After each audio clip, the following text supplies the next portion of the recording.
اعوذ باللہ من الشیطان الرجیم بسم اللہ الرحمن الرحیم۔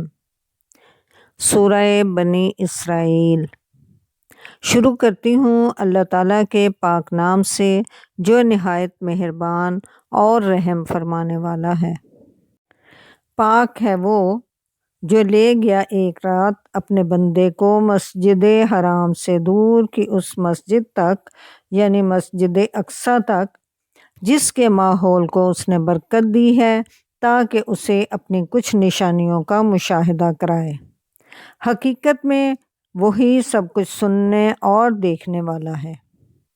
ہم نے اس سے پہلے موسیٰ علیہ السلام کو کتاب دی تھی اور اسے بنی اسرائیل کے لیے ذریعہ ہدایت بنایا تھا، اس تاکید کے ساتھ کہ ہمارے سوا کسی کو اپنا وکیل نہ بنانا۔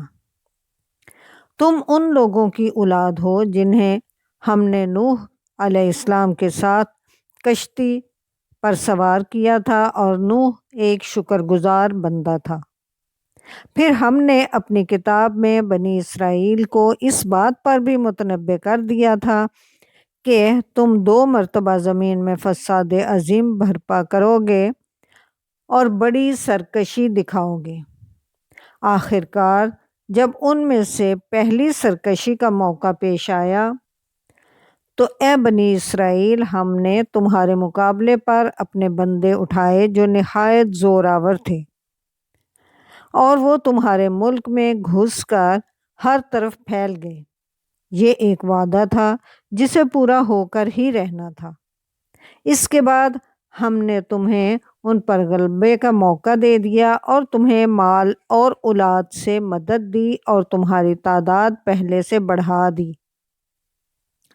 دیکھو، تم نے بھلائی کی تو وہ تمہارے اپنے ہی لیے بھلائی تھی، اور برائی کی تو وہ تمہاری اپنی ذات کے لیے برائی ثابت ہوئے۔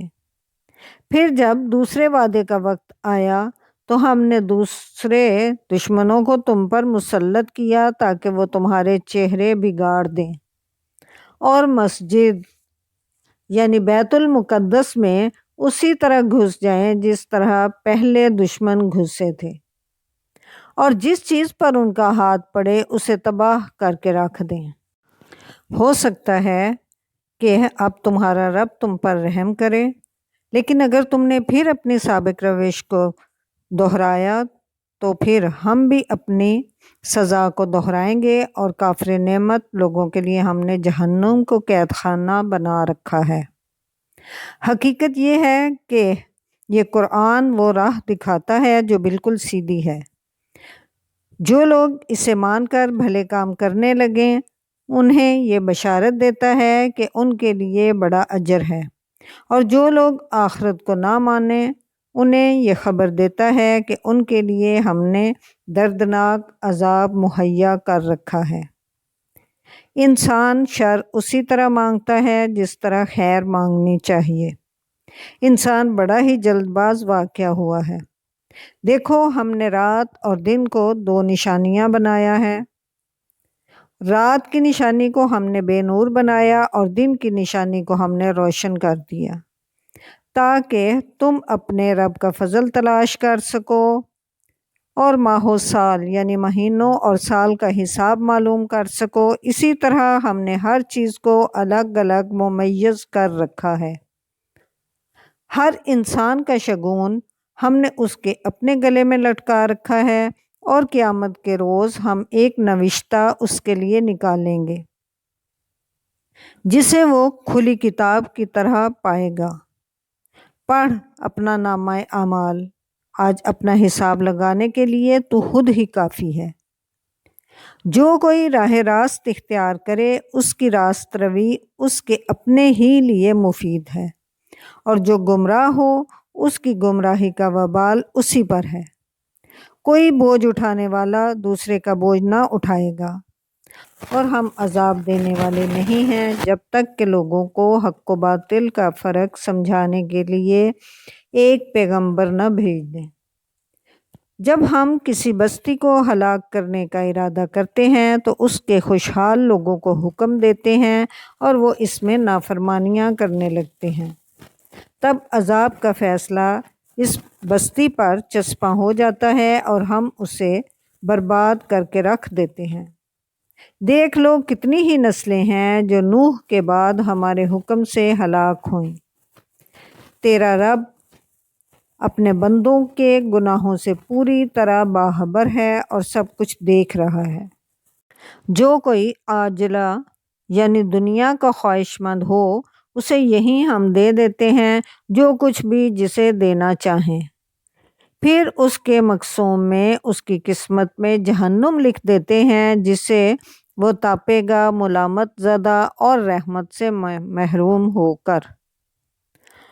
اور جو آخرت کا خواہش مند ہو اس کے لیے سعی کرے یعنی کوشش کرے جیسی کہ اس کے لیے کوشش کرنی چاہیے اور ہو وہ مومن، تو ایسے ہر شخص کی سعی یعنی اس کی کوشش قابل قبول ہوگی۔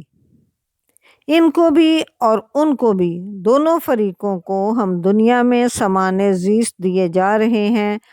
یہ تیرے رب کا عطیہ ہے اور تیرے رب کی عطا کو روکنے والا کوئی نہیں ہے۔ مگر دیکھ لو دنیا ہی میں ہم نے ایک گروہ کو دوسرے پر کیسی فضیلت دے رکھی ہے، اور آخرت میں اس کے درجے اور بھی زیادہ ہوں گے اور اس کی فضیلت اور بھی زیادہ بڑھ چڑھ کر ہوگی۔ تو اللہ کے ساتھ کوئی دوسرا معبود نہ بنا ورنہ ملامت زدہ اور بے یار و مددگار بیٹھا رہ جائے گا۔ تیرے رب نے فیصلہ کر دیا ہے کہ نمبر 1 تم لوگ کسی کی عبادت نہ کرو مگر صرف اس کی یعنی توحید پر قائم رہو۔ نمبر 2 والدین کے ساتھ نیک سلوک کرو، اگر تمہارے پاس ان میں سے کوئی ایک یا دونوں بوڑھے ہو کر رہیں تو انہیں اف تک نہ کہو، نہ انہیں جھڑک کر جواب دو بلکہ ان سے احترام کے ساتھ بات کرو اور نرمی اور رحم کے ساتھ ان کے سامنے جھک کر رہو، اور دعا کیا کرو کہ پروردگار ان پر رحم فرما جس طرح انہوں نے رحمت و شفقت کے ساتھ مجھے بچپن میں پالا تھا۔ تمہارا رب خوب جانتا ہے کہ تمہارے دلوں میں کیا ہے۔ اگر تم صالحہ بن کر رہو تو وہ ایسے سب لوگوں کے لیے درگزر کرنے والا ہے جو اپنے قصور پر متنبہ ہو کر بندگی کے رویے کی طرف پلٹ آئیں۔ نمبر 3 رشتہ داروں کو ان کا حق دو اور مسکین اور مسافر کو ان کا حق۔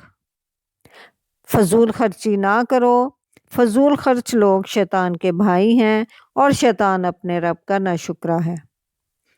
اگر ان سے یعنی حاجت مند رشتہ داروں یا مسکینوں اور مسافروں سے تمہیں کترانا ہو اس بنا پر کہ ابھی تم اللہ کی اس رحمت کو جس کے تم امیدوار ہو تلاش کر رہے ہو تو انہیں نرم جواب دے دو، نہ تو اپنا ہاتھ گردن سے باندھ رکھو اور نہ اسے بالکل ہی کھلا چھوڑ دو کہ ملامت زدہ اور عاجز بن کر رہ جاؤ۔ تیرا رب جس کے لیے چاہتا ہے رزق کشادہ کرتا ہے اور جس کے لیے چاہتا ہے تنگ کر دیتا ہے۔ وہ اپنے بندوں کے حال سے باخبر ہے اور انہیں دیکھ رہا ہے۔ اپنی اولاد کو افلاس یعنی غریبی کے اندیشے سے قتل نہ کرو، ہم انہیں بھی رزق دیں گے اور تمہیں بھی۔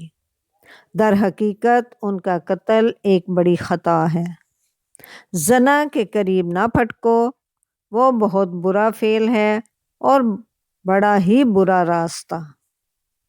قتل نفس کا ارتکاب نہ کرو جسے اللہ نے حرام کیا ہے مگر حق کے ساتھ، اور جو شخص مظلومانہ قتل کیا گیا ہو اس کے ولی کو ہم نے قصاص کے مطالبے کا حق عطا کیا ہے، پس چاہیے کہ وہ قتل میں حد سے نہ گزرے، اس کی مدد کی جائے گی۔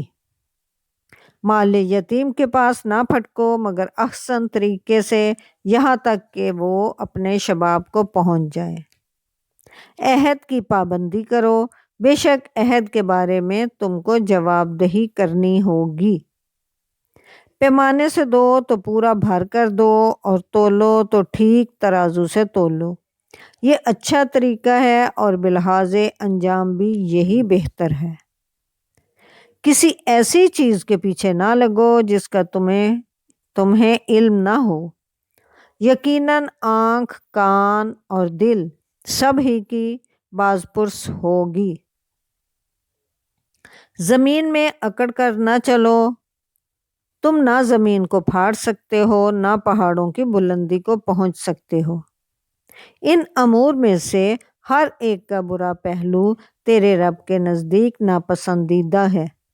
یہ وہ حکمت کی باتیں ہیں جو تیرے رب نے تجھ پر وحی کی ہیں۔ اور دیکھو، اللہ کے ساتھ کوئی دوسرا معبود نہ بنا بیٹھنا، ورنہ تم جہنم میں ڈال دیے جاؤ گے، ملامت زدہ اور ہر بھلائی سے محروم کر کے۔ کیسی عجیب بات ہے کہ تمہارے رب نے تمہیں تو بیٹوں سے نوازا اور خود اپنے لیے ملائکہ کو بیٹیاں بنا لیا۔ بڑی ہی جھوٹی بات ہے جو تم لوگ زبانوں سے نکالتے ہو۔ ہم نے اس قرآن میں طرح طرح سے لوگوں کو سمجھایا کہ ہوش میں آئیں، مگر وہ حق سے اور زیادہ دور ہی بھاگے جا رہے ہیں۔ اے محمد صلی اللہ علیہ وآلہ وسلم، ان سے کہو کہ اگر اللہ کے ساتھ دوسرے خدا بھی ہوتے جیسا کہ یہ لوگ کہتے ہیں تو وہ مالک عرش کے مقام پر پہنچنے کی ضرور کوشش کرتے۔ پاک ہے وہ اور بہت بالا و برتر ہے ان چیزوں سے جو یہ لوگ کہہ رہے ہیں۔ اس کی پاکی تو ساتوں آسمان اور زمین اور وہ ساری چیزیں بیان کر رہی ہیں جو آسمان و زمین میں ہیں۔ کوئی چیز ایسی نہیں جو اس کی حمد کے ساتھ اس کی تسبیح نہ کر رہی ہو، مگر تم ان کی تسبیح سمجھتے نہیں ہو۔ حقیقت یہ ہے کہ وہ بڑا ہی بردبار اور درگزر کرنے والا ہے۔ جب تم قرآن پڑھتے ہو تو ہم تمہارے اور آخرت پر ایمان نہ لانے والوں کے درمیان ایک پردہ حائل کر دیتے ہیں اور ان کے دلوں پر ایسا غلاف چڑھا دیتے ہیں کہ وہ کچھ نہیں سمجھتے، اور ان کے کانوں میں گرانی پیدا کر دیتے ہیں، اور جب تم قرآن میں اپنے ایک ہی رب کا ذکر کرتے ہو تو وہ نفرت سے منہ موڑ لیتے ہیں۔ ہمیں معلوم ہے کہ جب وہ کان لگا کر تمہاری باتیں سنتے ہیں تو دراصل کیا سنتے ہیں، اور جب بیٹھ کر باہم سرگوشیاں کرتے ہیں تو کیا کہتے ہیں۔ یہ ظالم آپس میں کہتے ہیں کہ یہ تو ایک سحر زدہ آدمی ہے جس کے پیچھے تم لوگ جا رہے ہو۔ دیکھو کیسی باتیں ہیں جو یہ لوگ تم کو چھانٹتے ہیں۔ یہ بھٹک گئے ہیں، انہیں راستہ نہیں ملتا۔